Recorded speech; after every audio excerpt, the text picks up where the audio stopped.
Car tyre change ಮಾಡ್ಸೋಕೆ $1,00,000 ಹೋಯ್ತು. ಹೌದು guys, mark movie ನೋಡ್ಬಿಟ್ಟು ಟಿಫನ್ ಮಾಡ್ಕೊಂಡು ನಾವ್ ಹೊಂಟಿದ್ದೆ ನಮ್ಮ ತಾರ್ ಟೈರ್ ಚೇಂಜ್ ಮಾಡ್ಸೋದಕ್ಕೆ. ಹೋದ ತಕ್ಷಣ ಟೈರ್ ರಿಮೂವ್ ಮಾಡ್ಬಿಟ್ರು. ಇದೇ ಗ್ಯಾಪ್ ಅಲ್ಲಿ ನಮ್ಮ ಮಳಿಗ್ ನಾನು ಹಿಂಗ್ ಅಂದ್ಬಿಟ್ಟೆ, ಇದು ಎದಕ್ ಕಳೆಯವ ಜೇವ ನನ್ನ ಮಕ್ಳಿಗೆ ಸ್ವೀಟ್ ತಂದವ್ರು. ನಿನ್ ಮಕ್ಳಿಬ್ರಳಿಗೆ, ಇದು ನಿನಗೆ ನಿಮ್ ತಮ್ಮಗ. ನೋಡ್ರಿ ಇಲ್ಲಿ ಎರಡು ದೊಡ್ಡ ದಿಲ್ ಕುಸಿಟ್ಕಂತಾನ, ಎರಡು ಸಣ್ಣ ದಿಲ್ ಕುಸಿಟ್ಕಂತ. ನಮ್ ದೇಶ ರೀ, ನಾವು ಕಟ್ಟಿರೋ ದೇಶ ಇದು.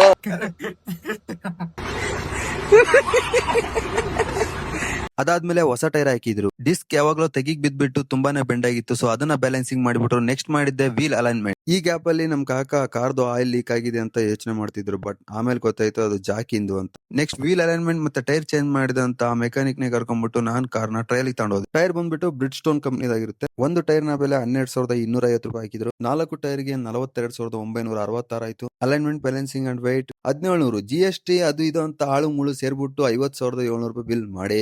ಇದಾದ್ಮೇಲೆ ಬಿಲ್ ಪೇ ಮಾಡ್ಬಿಟ್ಟು ದೊಡ್ಡ ಕಾರ್ ಅಂದ್ಮೇಲೆ ದೊಡ್ಡ ಖರ್ಚು ಇದ್ದೇ ಇರುತ್ತೆ ಅಂತ ನಾವು ನಮ್ಮ ಮನೆ ಕಡೆ ಹೊರಟ್ವಿ. ಮಾರ್ಕ್ ಮೂವಿ ಮಾತ್ರ ಸಿಕ್ಕಾಪಟ್ಟೆ ಹೈಲೈಟ್ ಆಗಿತ್ತು. ಯಾರು ಮಿಸ್ ಮಾಡ್ಕೊಂಬೇಡಿ. ಕನ್ನಡ ಮೂವಿನ ಥಿಯೇಟರ್ ಅಲ್ಲೇ ನೋಡಿ ಅಂತ ಹೇಳ್ತಾ ಈ ವಿಡಿಯೋನ ಇಲ್ಲಿಗೆ ಮುಗಿಸ್ತೀನಿ.